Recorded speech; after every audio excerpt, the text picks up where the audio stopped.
आशा की किरण। માટે બધાય ભગવાનના ભક્તોને કહું છું, ભક્તો ખૂબ ભજન કરજો, ખૂબ દિવ્ય જીવન જીવજો, વ્યસન કુટેવ કુલક્ષણનો ત્યાગ કરશો. નહીં હોય તો છોડી દેજો. તમારા ખાતર તો છોડજો, પણ તમારા પરિવારને ખાતર છોડજો.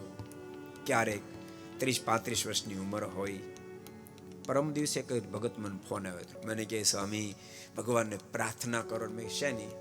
તો મારા પપ્પાને મોઢાનું કેન્સર આવ્યું છે. મેં કઈ ખાતા હતા? મને કે ખાય તો ખરા જ ને, ખાધા વિના કોણ રે? મેં કહ્યું રોટલી દાળ ભાત શાકનું નથી કહેતો, બીજું કાંઈ ખાતા હતા? ગુટકા બુટકા? કે હા એ ખાતા હતા, કે માવો બહુ ખાતા હતા. પછી જો કે મેં કીધું તમે આમ કરો, ઠાકોરજીની પ્રાર્થના કરી. પણ યુવાન બોલ્યો, મને ગમ્યું. મને કે હું છુપા ગુટકા ખાતો હતો, પણ મારા બાપાને કેન્સર આવ્યું, માટે આજ હું પ્રતિજ્ઞાબદ્ધ બનું છું, હવે કાયમને માટે આનો ત્યાગ કરીશ.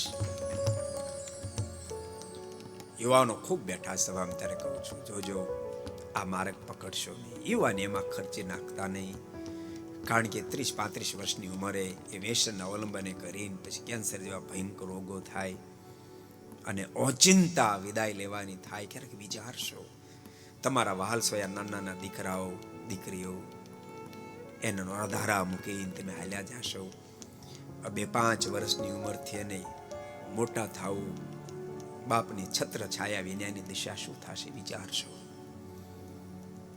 30-32-35 વર્ષની ઉંમરે ભર યુવાનીમાં તમારા પત્ની વિધવા થાય, આખી જિંદગી બિચારા કેમ કાઢશે વિચારજો.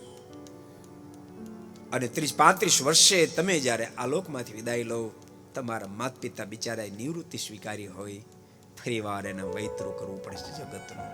માટે પાછા વળજો. भगवान भक्तों खूब दिव्य जीवन जीवशो. को पसंद आया हो तो लाइक करें और शेयर करना मत भूलिए. सब्सक्राइब करें सरदार कथा चैनल को और बेल आइकॉन पर क्लिक करना मत भूलिए लेटेस्ट वीडियो सबसे पहले पाने के लिए.